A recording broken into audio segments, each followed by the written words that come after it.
ஆக்சுவலா நீங்க இதுக்கு முன்னாடி சொன்னீங்க, இடம் சார்ந்த பிரச்சனை மதுரையில நடக்கிறது, துருக்கியர்கள் இதெல்லாம் சம்மந்தப்படும்போது இது ஏதோ திருப்பரங்குன்றம் லைட்டா டச் ஆகுற மாரி ஃபீல் குடுக்குது. இல்ல அதுக்கு வந்து எனக்கு எந்த பதிலும் சொல்றதுக்கு இல்ல. நீங்க போய் தியேட்டர்ல படம் பாருங்க.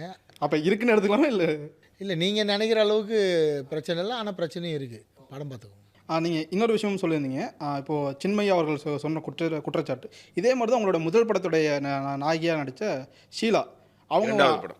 2வது படம். அந்த படத்துல நடிக்கும்போது அவங்க எதுவும் ஆகல. ஆனா வெளியில வந்ததுக்கப்புறம் சில கருத்துக்கள் உங்க மேல வச்சிருக்காங்க. அத நீங்க எப்படி பார்க்குறீங்க? சார் அவங்களுக்கும் அதாவது அத நான் நெறைய இடத்துல அத சொன்னதில்ல. ஏன்னா அவங்க பாவம் ரொம்ப ரொம்ப கஷ்டப்படுற இடத்துலேருந்து தான் வந்திருக்காங்க. சொல்றேன். கேட்டாரு. சொல்ல வேண்டிய பதில் நிர்பந்தமும் இருக்கு. நான் வந்து தெளிவா ஷீலா மேடம்க்கு வந்து கதை சொல்லி தான் திரௌபதி படம் ஷூட்டிங் கூட்டு போனேன். அது அவங்களே நெறைய பேட்டிகள்ல டிஸ்க்ளோஸ் பண்ணியிருக்காங்க. பார்த்துருப்பீங்க. அதுக்கு முன்னாடி நெறைய பேட்டிகள்ல நான் இந்த கதை கேட்டோனே நான் தான் இத பண்ணணும்னு சொன்னேன்னு அவங்களே வாயாலேயே சொன்னதெல்லாம் கேட்டிருப்பீங்க. முதல் நாங்கள் வந்து ஒரு தனியார் சேனல் கொடுத்த பேட்டி தான் வந்து பயங்கர வைரல் ஆச்சு. அந்த பேட்டியில நான் சொல்லியிருப்பேன், இது நான் பணம் சம்பாதிக்காக படம் எடுக்கல. ஒரு விழிப்புணர்வுக்காக தான் எடுத்திருக்கேன். காசு செலவு பண்ணி படம் பார்க்க முடியாதவங்க டவுன்லோட் பண்ணி ஃப்ரீயாவது பார்த்துருங்கன்னு திரௌபதி வந்து நான் பேசினேன். அந்த பேட்டி அவங்க ஷீலாவும் என் கூட இருந்த பேட்டி தான். அது செம்ம வைரல் ஆச்சு.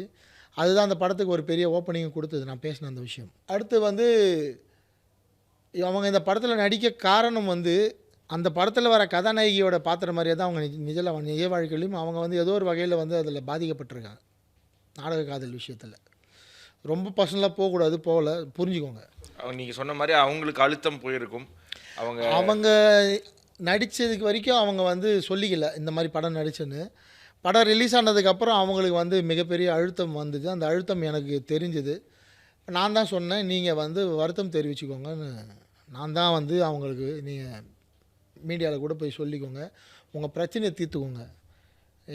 எனக்கு அதை நான் எதுவும் எதிர்த்து பேச மாட்டேன் அப்படின்னு சொல்லிட்டேன். பட் அவங்க பேசினாங்க. நானும் அதை பற்றி எங்கேயுமே பேசலை.